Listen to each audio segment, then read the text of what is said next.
Warning, censorship. Warning, censorship. Warning, censorship. I saw my first election ad yesterday. It was on the internet, of course. I think that's where most ads will be. It was an ad for Trudeau's Liberals. I don't think I'll ever vote Liberal. And I think Justin Trudeau could well be the worst prime minister in our country's history, even worse than his father. But the ad was good. I can't find it online. I think it ran accidentally too early. But I can see the ad working.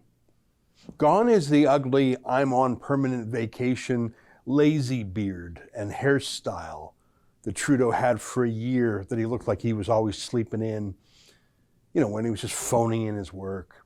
Trudeau was never one for hard work, never in his whole life. I don't know if you remember, but one of the excuses he tried out when he was convicted of corruption involving his free vacation on Billionaire Island with the Aga Khan, his argument seriously made that he never really knew what anyone in a meeting was talking about, certainly not who was lobbying for what, so he was immune to corruption. Because if the Aga Khan would have mentioned some grant he was applying for, or some favor, Trudeau just wouldn't know what he meant. He was there for relationship reasons only, to make people feel good, and other people in the Prime Minister's office did the real work. He really did argue that. And frankly, who would disagree?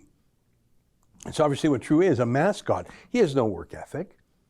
He doesn't know any details. He can memorize a few lines about anything, very shallow, like a quick actor. And good news for him, he'll never be asked anything more deeply or more repeatedly that can be handled by one or two cute phrases. That's what his ad felt like that I saw online. Just style and feeling. Happy, positive, youthful, no worries. He's got a twinkle in his eye. Don't listen to those meanies. I know you won't, because you can't even name Erin O'Toole, let alone pick him out of a police lineup. And if you do happen to know Erin O'Toole's name, and if you do happen to give him a moment of your time, you won't hear anything inspiring, any competing vision. You'll hear someone whining about how unfair it is to have an election, and how the main issue in Canada right now is that we should all be terrified of the Delta variant of the virus. I'm serious, I didn't know Theresa Tam was the new Tory leader.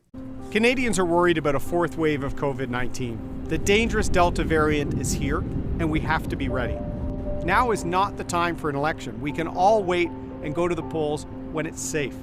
We need to focus on health and well-being, securing our economic future, and fighting COVID-19 together. My wife and I had COVID. Like many families, we want to get past this pandemic, but let's pull together for one more fight.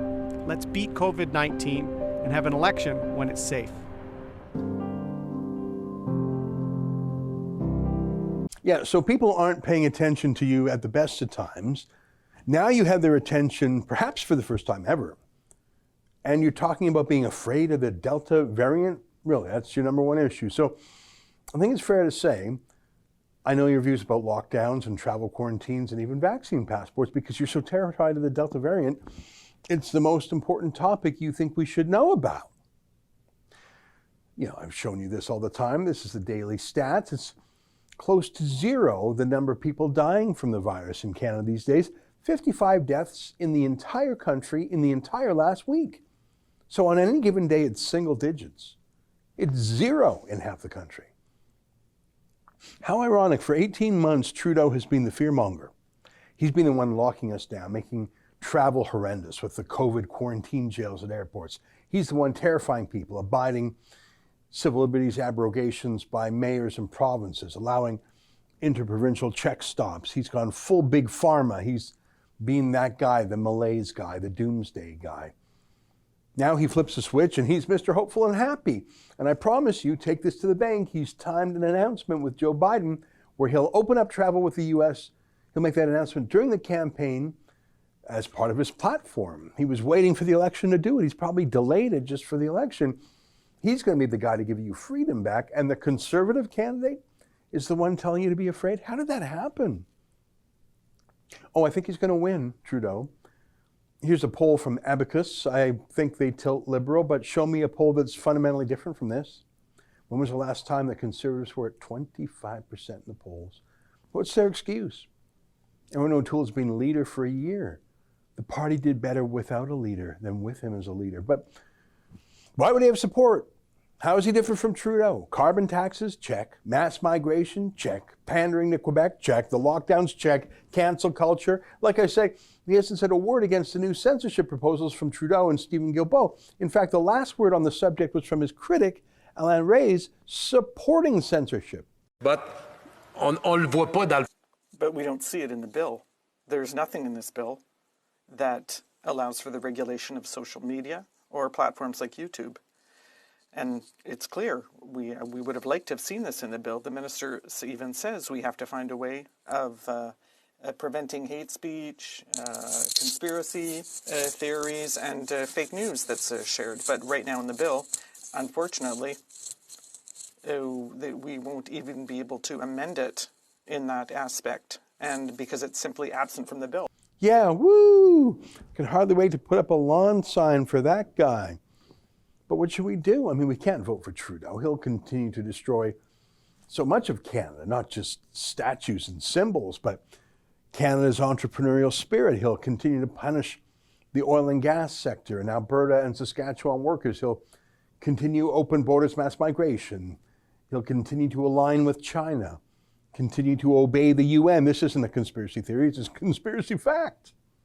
This pandemic has provided an opportunity for a reset. This is our chance to accelerate our pre-pandemic efforts to reimagine economic systems that actually address global challenges like extreme poverty, inequality, and climate change. Well, look, I'm not going to make predictions about the outcome, but would you agree with me that not only are the polls looking pretty bad for O'Toole, the worst ever, worse than Andrew Scheer had, but that the political battlefield is more tilted than at least it was 2 years ago? That's an excerpt from my daily show, the Ezra Levant Show. Every day I do a monologue on the news of the day, then I interview an interesting guest, and then I read my hate mail. You gotta subscribe. Go to rebelnews.com.